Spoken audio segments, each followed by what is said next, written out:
Escritos de filosofía política de Mikhail Bakunin. Parte 1. Filosofía. 17.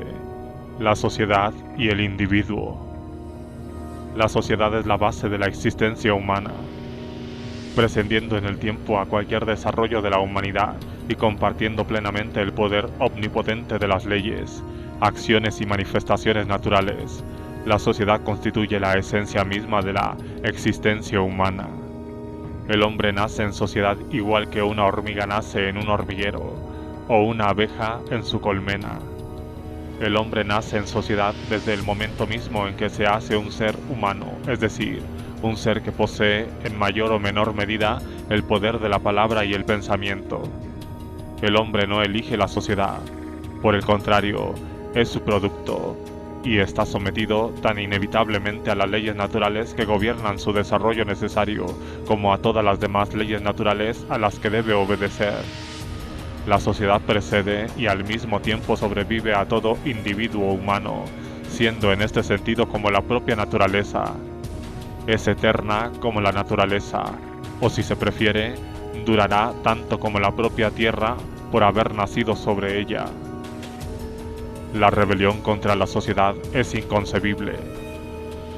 Una rebelión radical del hombre contra la sociedad sería, por eso, tan imposible como una rebelión contra la naturaleza, ya que la sociedad humana es únicamente la postrera gran manifestación o creación de la naturaleza sobre esta tierra. Y un individuo que quisiera rebelarse contra la sociedad, es decir, contra la naturaleza en general y su propia naturaleza en particular, se situaría más allá de la existencia real, se hundiría en la nada, en un absoluto vacío, en una abstracción sin vida, en Dios. De aquí se deduce que resulta tan imposible preguntarse si la sociedad es buena o mala como preguntarse si la naturaleza, el ser universal, material, real, absoluto, único y supremo, es buena o mala. La sociedad es mucho más que eso. Es un hecho inmenso y abrumador, positivo y primitivo, con una existencia anterior a toda conciencia, a todas las ideas, a todo discernimiento intelectual y moral. Es la base misma, el mundo en el que inevitablemente y en un estadio muy posterior comienza a desarrollarse lo que llamamos bien y mal. No hay humanidad fuera de la sociedad. Durante un periodo muy largo, que duró miles de años, nuestra especie vagó sobre la Tierra en rebaños aislados. Eso sucedió antes de que se despertase dentro del medio social y animal de uno de esos rebaños humanos la primera individualidad autoconsciente o libre, junto con el primer brote del lenguaje y el primer destello del pensamiento. Fuera de la sociedad, el hombre nunca habría dejado de ser un animal sin lenguaje y sin raciocinio, 1000 veces más pobre y dependiente de la naturaleza externa que la mayoría de los cuadrúpedos sobre los cuales se encumbra ahora tan orgullosamente. Incluso el individuo más miserable de nuestra actual sociedad no podría existir y desarrollarse sin los esfuerzos sociales acumulados de incontables generaciones. En consecuencia, los individuos, su libertad y su razón son productos de la sociedad, y no viceversa. La sociedad no es el producto de los individuos que la forman, y cuanto más alta y plenamente desarrollado está el individuo, mayor es su libertad, y más es un producto de la sociedad, más recibe de ella, y mayor es su deuda hacia ella. La sociedad influye sobre los individuos. Por su parte, la sociedad está en deuda con los individuos. Podríamos decir incluso que no hay un solo individuo, por inferior que sea debido a su naturaleza y por desgraciada que haya sido su vida y su educación, que no influya por su parte en la sociedad, aunque sea en una medida mínima, mediante su débil trabajo, su desarrollo intelectual y moral aún más débil, y sus actitudes y acciones, aunque pueda pasar casi desapercibidas. Naturalmente, es sensato pensar que no sospecha ni siquiera ni desea esta influencia ejercida por él sobre la sociedad que le produjo. Los individuos son los instrumentos del desarrollo social, porque la verdadera vida de la sociedad, en cualquier momento de su existencia, no es más que la suma total de todas las vidas, desarrollos, relaciones y acciones de los individuos incluidos en ella. Pero esos individuos no se reunieron arbitrariamente por un pacto, sino con independencia de su voluntad y su conciencia. No solo nacen juntos y combinados en unidad, son productos en la vida material, intelectual y moral, que expresan y encaman efectivamente. En consecuencia, la acción de esos individuos, su acción consciente y muchas veces inconsciente sobre la sociedad que los engendró es, en realidad, una acción misma de la sociedad sobre sí a través de sus miembros. Estos últimos son los instrumentos del desarrollo social, engendrados y promovidos por la sociedad. El hombre no nace como individuo libre y socialmente autónomo. El hombre no crea la sociedad, nace dentro de ella. No nace libre, sino encadenado, como producto de un medio social específico creado por una larga serie de influencias, desarrollos y hechos históricos pasados. Lleva el sello de la religión, del clima, del tipo étnico y de la clase a la cual pertenece, el sello de las condiciones económicas y políticas de la vida social y también el de la localidad, aldea o ciudad, casa, familia y círculo de personas donde nació. Todo esto determina su carácter y naturaleza, le proporciona un lenguaje definido y le impone, sin permitírsele resistencia alguna, un mundo ya hecho de pensamientos, hábitos, sentimientos y criterios mentales, y le sitúa en una relación rigurosamente determinada con el mundo social circundante antes de que despierte en él la conciencia. El individuo se convierte en un miembro orgánico de cierta sociedad y encadenado interior y exteriormente, penetrado hasta el fin de sus días por sus creencias, prejuicios, pasiones y hábitos, no es sino el reflejo más inconsciente y fiel de esa sociedad. La libertad se engendra en un estudio posterior de la rebelión individual. Por consiguiente, todo hombre nace como esclavo de la sociedad y permanece así durante los primeros años de su vida. Y quizás sea impropio emplear la palabra esclavo, porque para ser esclavo hay que ser consciente de este estado de esclavitud.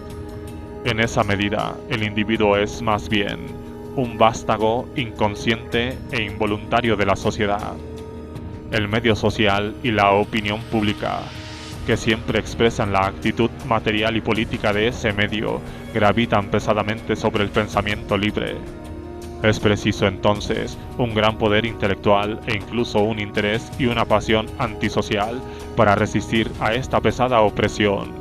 Mediante su acción positiva y negativa, la propia sociedad engendra el pensamiento libre en el hombre, pero a menudo es la propia sociedad quien lo aplasta.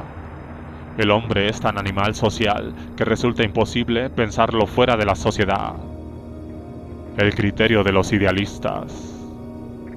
El criterio de los idealistas es totalmente diferente. En su sistema, el hombre surge primero como ser inmortal y libre y termina convirtiéndose en un esclavo. Como ser inmortal y libre, infinito y completo en sí mismo, no necesita de la sociedad. De lo cual se deduce que, si entra en sociedad, se debe al pecado original, o porque olvida y pierde la conciencia de su inmortalidad y libertad. La libertad individual, según los idealistas, no es la creación ni el producto histórico de la sociedad. Ellos mantienen que esta libertad es previa a toda sociedad, y que cualquier hombre trae consigo al nacer su alma inmortal como un regalo divino. De aquí se deduce que el hombre está completo en sí mismo, que es un ser entero y absoluto únicamente cuando está fuera de la sociedad.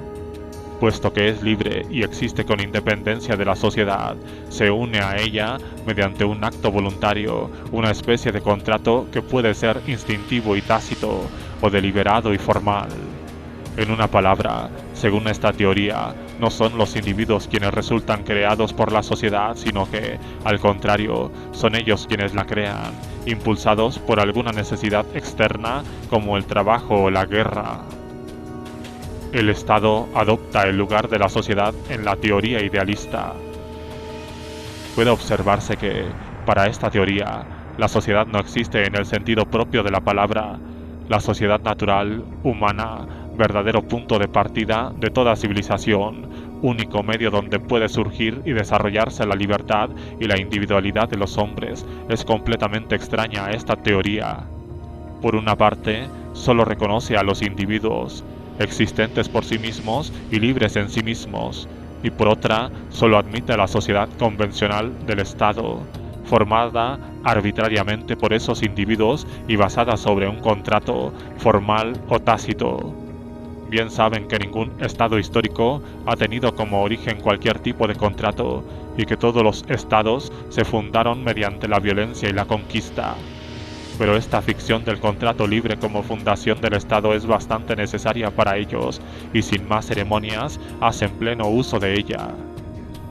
El carácter asocial de los santos cristianos, sus vidas como cumbre del individualismo idealista.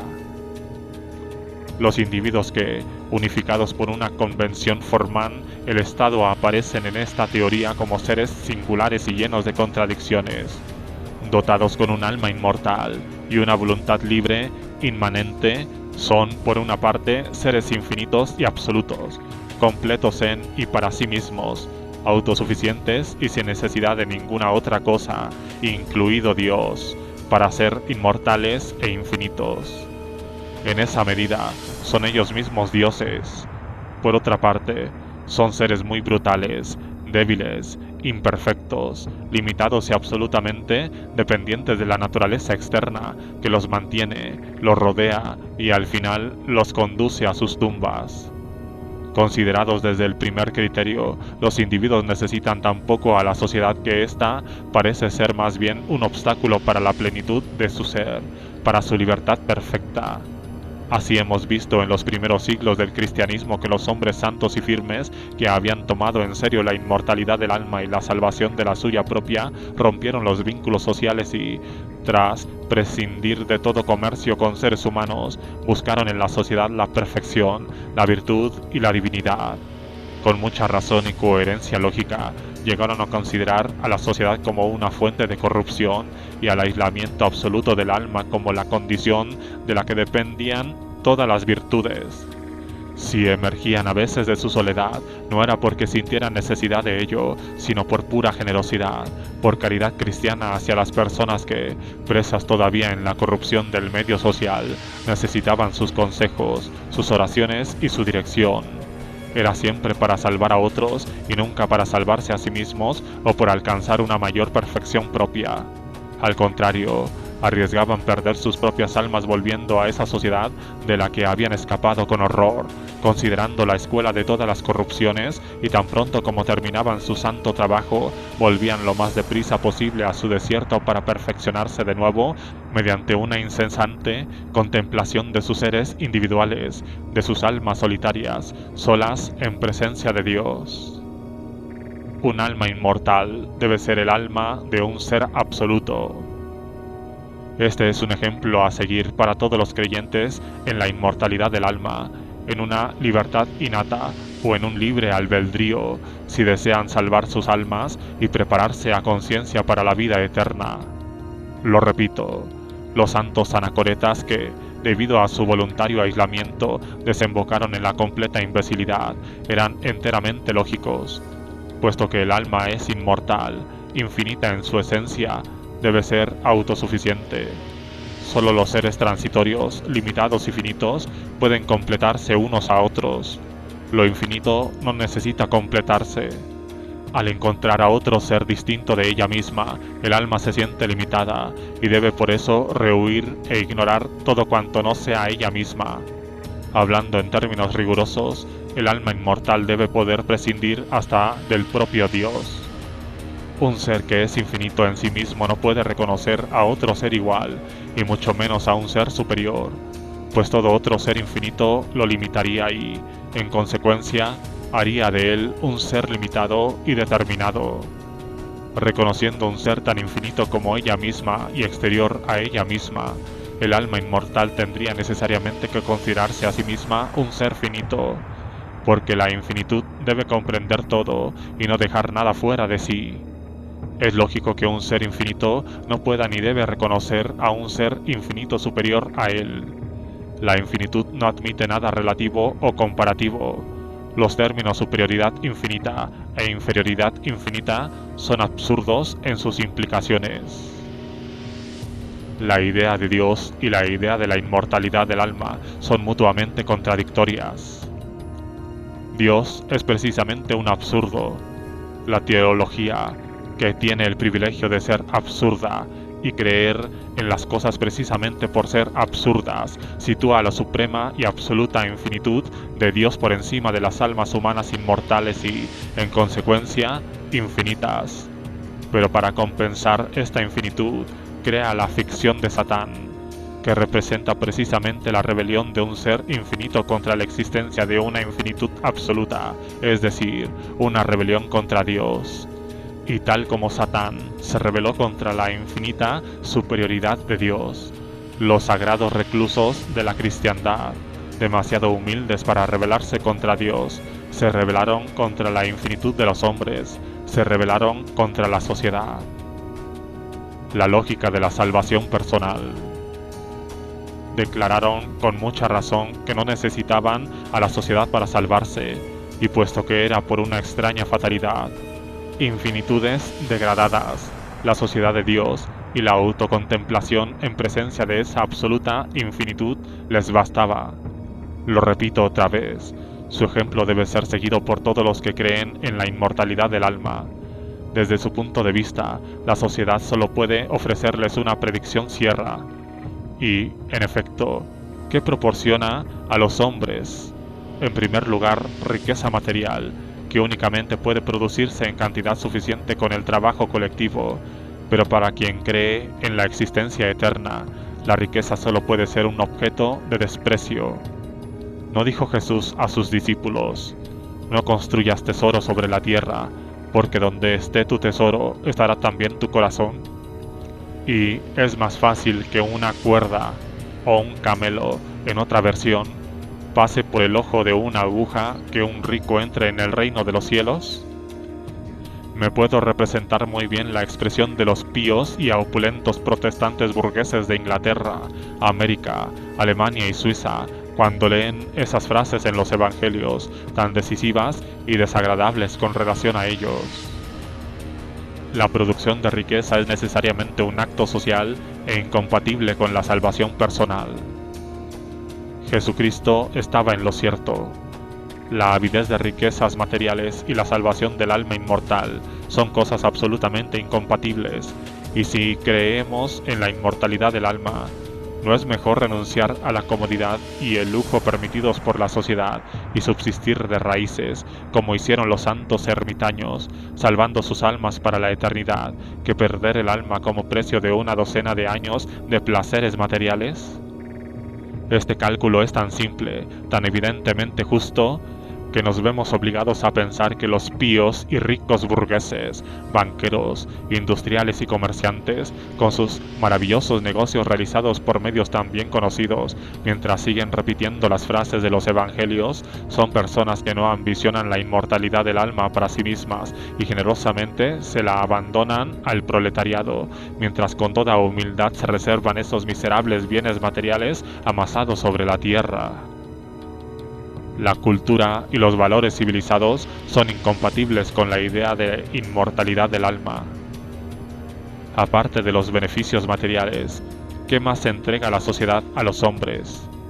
Afectos camales, humanos, terrestres, civilización y cultivo de la mente, cosas relucientes desde el punto de vista humano, transitorio y terrestre, pero un simple cero frente a la eternidad, la inmortalidad y Dios. ¿Y la más alta sabiduría humana no es mera locura ante Dios? Hay una leyenda de la Iglesia Oriental sobre dos santos ermitaños que se confinaron voluntariamente durante varias décadas en una isla desierta. Tras haberse aislado y pasar los días y las noches en contemplación y oración, llegaron finalmente a un punto en el que casi había perdido el poder de la palabra. Solo retenían 3 o 4 palabras de su antiguo vocabulario, incapaces por sí solas de formar frases con sentido, pero que expresaban ante Dios las aspiraciones más sublimes de sus almas. Por supuesto, vivían de modo natural a base de raíces, como los animales herbívoros. Desde el punto de vista humano, ambos hombres eran imbéciles o dementes, pero desde el punto de vista divino, desde el punto de vista de la creencia en la inmortalidad del alma, demostraron ser calculadores más profundos que Galileo y Newton, porque sacrificaron unas pocas décadas de prosperidad terrenal y el espíritu de este mundo para alcanzar la felicidad eterna y el espíritu divino. La sociedad como resultado del pecado original del hombre. Resulta evidente, por tanto, que el hombre, mientras posea un alma inmortal, con infinitud y libertad inmanentes, es ante todo un ser antisocial. Y si hubiera sido siempre sabio, si preocupándose exclusivamente por su eternidad hubiera tenido la inteligencia de volver la espalda a todas las buenas cosas, los afectos y las vanidades de esta tierra, jamás habría emergido del estado de divina inconsciencia o imbecilidad. Jamás habría tenido que constituir una sociedad. En una palabra, si Adán y Eva no hubiesen probado el fruto del árbol de la ciencia del bien y del mal, seguiríamos viviendo como bestias en el paraíso terrestre que Dios les asignó como morada. Pero tan pronto como los hombres quisieron conocer, civilizarse, humanizarse, pensar, hablar y disfrutar bienes materiales, era forzoso salir de su soledad y organizarse en una sociedad, pues lo mismo que interiormente son infinitos, inmortales y libres, exteriormente son limitados, mortales, débiles y dependientes del mundo externo. Dado su carácter de ser contradictorio, interiormente infinito como el espíritu, pero exteriormente dependiente, defectuoso y material, el hombre se ve obligado a unirse con otros en sociedad, no por las necesidades de su alma, sino para preservar su cuerpo. La sociedad se forma así mediante una especie de sacrificio de los intereses y la independencia del alma a las despreciables necesidades del cuerpo. Es una verdadera caída y una esclavización para un individuo interiormente libre e inmortal. Es, por lo menos, una renuncia parcial a su libertad primitiva. La teoría habitual de la renuncia individual a la libertad con el fin de formar una sociedad. Todos conocemos la frase sacramental que en la jerga de todos los partidarios del Estado y del derecho jurídico expresa esta caída y este sacrificio, este primer y lamentable paso hacia la esclavitud humana. El individuo, que disfrutaba de una completa libertad en su estado natural, es decir, antes de convertirse en miembro de una sociedad, sacrifica una parte de su libertad cuando ingresa en la sociedad para que ésta le garantice la parte restante. Cuando se pide una explicación de esta frase, la respuesta habitual es otra frase del mismo tipo. La libertad de todo individuo humano solo debe estar limitada por la libertad de todos los demás individuos. Nada más justo en apariencia. Sin embargo, esta teoría contiene en embrión toda la doctrina del despotismo. De acuerdo con la idea básica de los idealistas de todas las escuelas, contraria a todos los hechos reales, el hombre aparece como un individuo absolutamente libre solo mientras permanece fuera de la sociedad. De aquí se deduce que la sociedad, concebida exclusivamente como sociedad jurídica y política, es decir, como Estado, es la negación de la libertad. Este es, pues, el resultado del idealismo. Como puede verse, resulta totalmente opuesto a las deducciones del materialismo, que de acuerdo con lo que acontece en el mundo real, hace surgir socialmente la libertad humana individual de la sociedad como consecuencia necesaria del desarrollo colectivo de la humanidad.